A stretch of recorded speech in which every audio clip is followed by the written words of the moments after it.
Greetings, family. Once again, welcome to Live with Chatufa. We are looking at the craziness of a cornered Emerson Mnangagwa and ZANU-PF, who are clueless and who do not know at all what else to promise Zimbabweans. You see, ZANU-PF under Mnangagwa have continued to promise things that they know they've failed even to achieve. At this point, they know that Zimbabweans are quite aware of their failures and that most of their promises are never going to be fulfilled. And by so doing, they now come up with promises that they would want to push so as to buy time, knowing that they want to put the date of achievement of whatever they promise at the very end of time, where they think they will be done with whatever that they want to do. Mnangagwa promises bullet trains to Zimbabweans in 2030. Just imagine the craziness. The craziness. We are looking at a man who has been in this government of ZANU-PF ever since 1980. And up to now, we are talking about 45 years. And this is not a joke. 45 years is not a joke in power. And only today you want to tell us that by 2030 is when you want to give us bullet trains. And when Nelson Chamisa spoke about bullet trains, we saw a lot of ZANU-PF people coming out, guns blazing on him, castigating him and saying that he's a daydreamer, saying that the things that he speaks about are not achievable, saying that it can never be possible to have bullet trains in Zimbabwe, and quite a lot of stuff. And Varakashi were making a big party of mocking him throughout on social media streets. And today, the very same Emerson Mnangagwa is the one who is coming out to say that he is going to be bringing in bullet trains. And the very same Varakash who were making noise and mocking Nelson Chamisa are the very same people again today who are again ululating and celebrating that bullet trains are coming. So you know of this Murakashi called Mukungunugwa. He says the Second Republic is set to introduce modern bullet trains, not these old trolleys, hashtag Vision 2030. Just imagine. So this is what Mnangagwa is promising. And now his propaganda machinery already coming to tell us that people must wait and he will bring trains in 2030. 2030 when he knows that he will be done. I'm sure in 2030 Mnangagwa, I don't know what he thinks, whether he thinks that maybe by then he will be dead or he will be about to die. I don't know why he thinks that he will be free by 2030.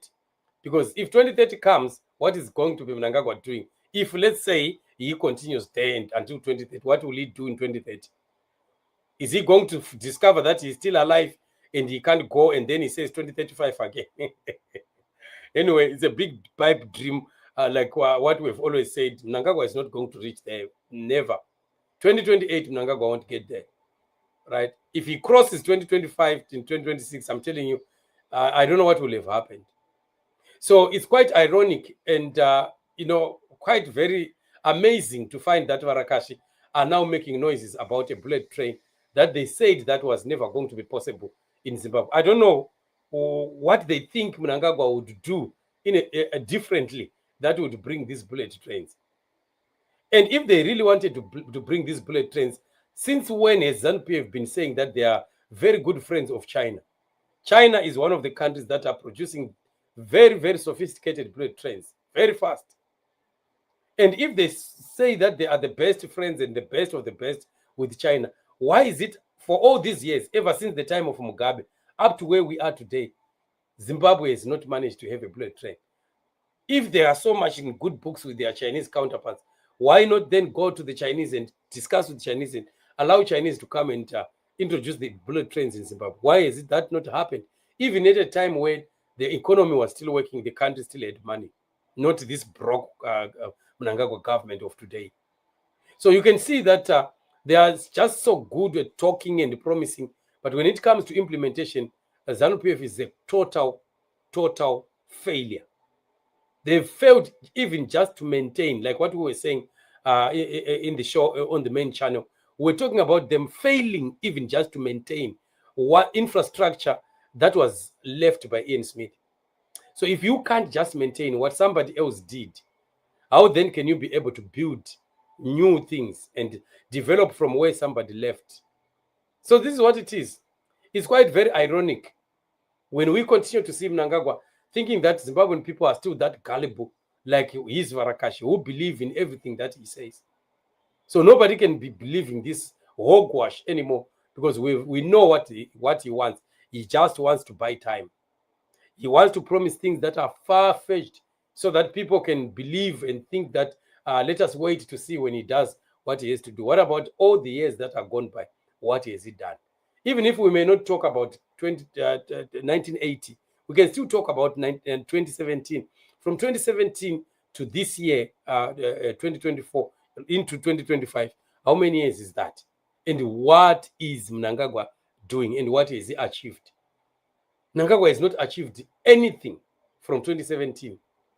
For all these years, he has nothing to show for them. He has nothing that he can ever stand before the Zimbabwean people and say, I have changed your lives by doing this. We can't be talking about that airport and the Bedbridge Porter Post. Those are his own infrastructure that he has made to make money. The airport, he made it so that he can be smuggling things. That's why he made his own entrance and exit, so he can be smuggling things in and out of Zimbabwe. The Bedbridge Border Post, it is just making money because it is the biggest port that connects Southern Africa. So he wanted to be making money out of that. He's part of that deal. It's money making. It's not anything to do with the Zimbabweans. If he was doing something about Zimbabweans, why didn't Mnangagwa build a new stadium and get rid of that national sports stadium? Why didn't Mnangagwa build a new hospital and forget about Parrenyatwa Hospital? New state-of-the-art hospital. Why didn't he do that? At least one. We're not even talking about one in a province, one in the whole country. He's not done. He's not done it. So what can we be talking about? Who can be coming to tell us that Emmerson Mnangagwa can be able to promise bullet trains in 2030? And indeed, people can believe that, except ZANU-PF people, of course. And even ZANU-PF people, deep down their hearts, they know that Mnangagwa is not going to achieve that again. They know it. All the noises that they are making, the ululation and hero worshipping of Mnangagwa, is because they just want to eat. It's just about proximity to him, so they can continue to loot the country, make themselves rich, and prepare for the future when ZANU-PF is gone. But unfortunately, are they going to enjoy that future? Because the crimes they are committing today are coming down to haunt them once again. Thank you so much, family. Just updates of what is happening. Let's join each other in the upcoming show. There's still one more show to come, so don't go away. Remain blessed.